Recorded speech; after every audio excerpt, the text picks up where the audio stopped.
One of the most powerful things that we can build in life is margin. Financial margin, emotional margin, time margin, because without margin, we can't move it, we can't reallocate that into things that are a form of investing and compounding. And we can't emotionally empower ourselves if we have no margin, if we have no extra room, if every ounce of us is taken up with sustaining ourselves and surviving, if our emotional bucket is full and we have no margin left. And the same thing happens with time. If we are so busy and so burned out and have no time left, we don't have the time to then invest into the things that are important. And that could be working out for health, that could be quality time with relationships, that could be time and space to think. And financially, on the financial side, we cannot create wealth without margin. If we are consuming 100% or 104% of what we're bringing in from a financial aspect, we cannot create wealth with that because we don't have the margin to do it. And like what we start with is, how do we first get to margin? How do we, from a financial standpoint, get to $1 of margin? How do we make $1 more each month than what we spend? Or how do we spend $1 a month less than what we make? And generally, it is best first to attack that is, how do we spend $1 less than we make? And then how do we hold that in place while we increase earnings? Because that increases the margin.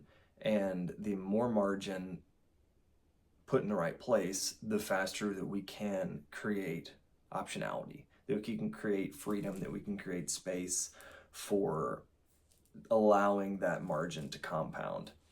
And like finance, psychologically, it is another of the unwinnable games.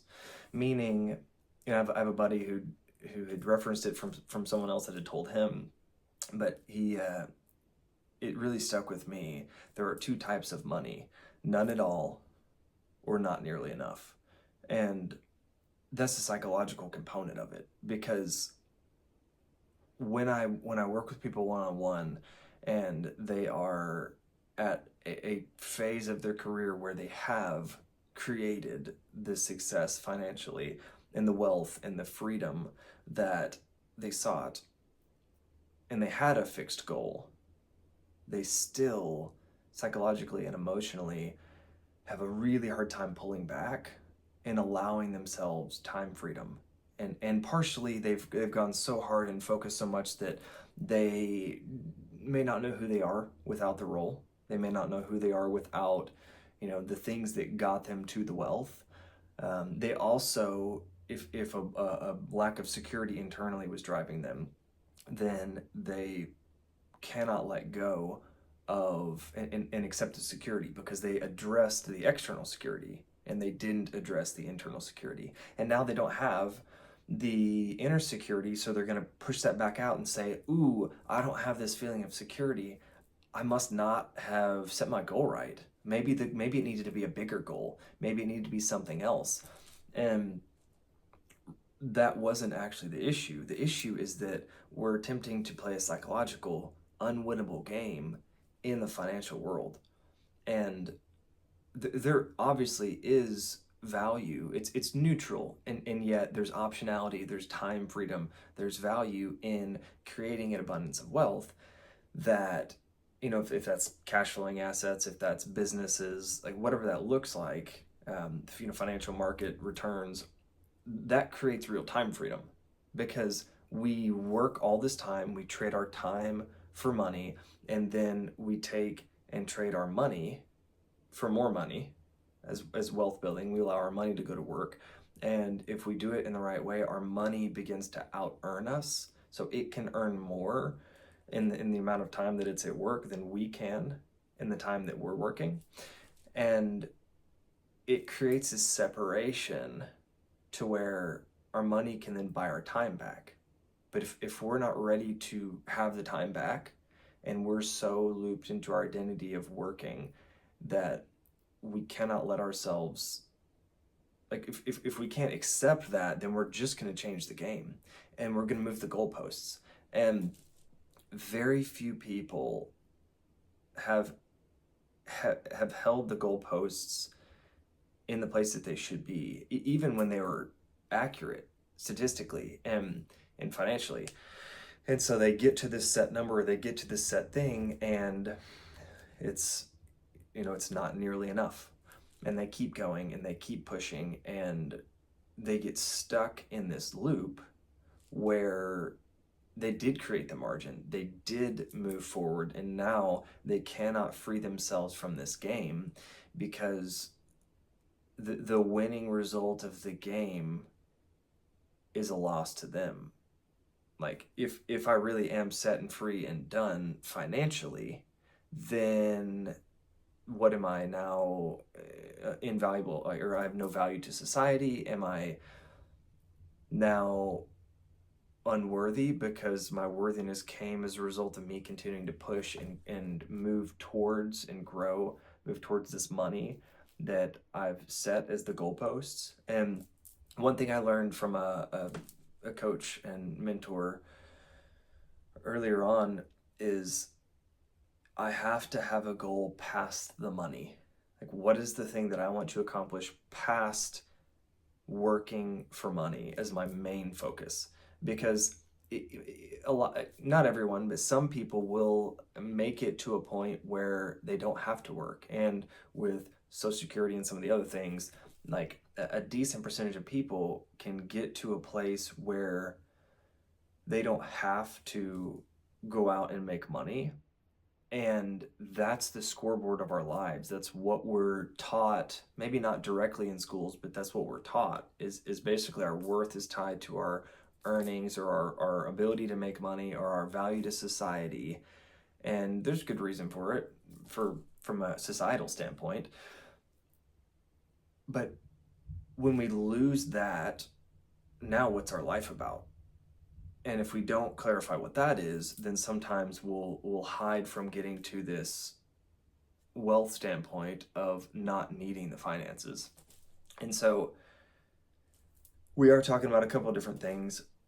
That one of them is the unwinnable game of wealth, and how do we actually set ourselves free when we financially accomplish what we want to, and then how do we take that and turn it back into, like, the financial part being a step along the path to this greater purpose, this move towards fulfillment, this way of living and being. And what is my life actually about beyond and after financial things have been taken care of? Because that's when it gets back into more pure things, meaning contribution and growth and adding value to other people, and sharing abundance in terms of an abundant way of thinking and being, and giving to people whatever our gifts are. And Mike Posner wrote a song recently, or rewrote a song, and I went back to Ibiza, and he says in it that it's about his change from the way he'd written the song, which was more of a sad song about realizations about life before. And he talks about going back to Ibiza, and he talks about the change where he says, now I just want to give what I got to the world and go back home. I just want to shine my light. And that's what some form of that's a very, like, out there way of saying, I just want to shine my light to the world. I just want to give what I got to the world. And yet we decide what the expression of that is. What is it that shining our light in the world looks like? And when we're doing it from a place of purity, Anthony DeMello would call it, like, I'm just doing my dance. And if you enjoy it and you get something out of it, good for you. And yet I'm just doing my dance. I'm just living my life.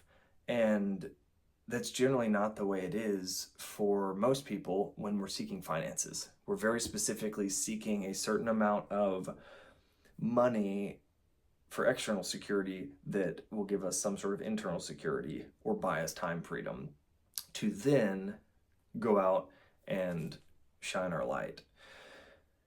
And if you are well beyond what most people are, then as you're along the path, or even when you start, then you start by shining your light in the world and living from that place of what will I do beyond money, and then doing that and being that, and then allowing the financial piece to come alongside it.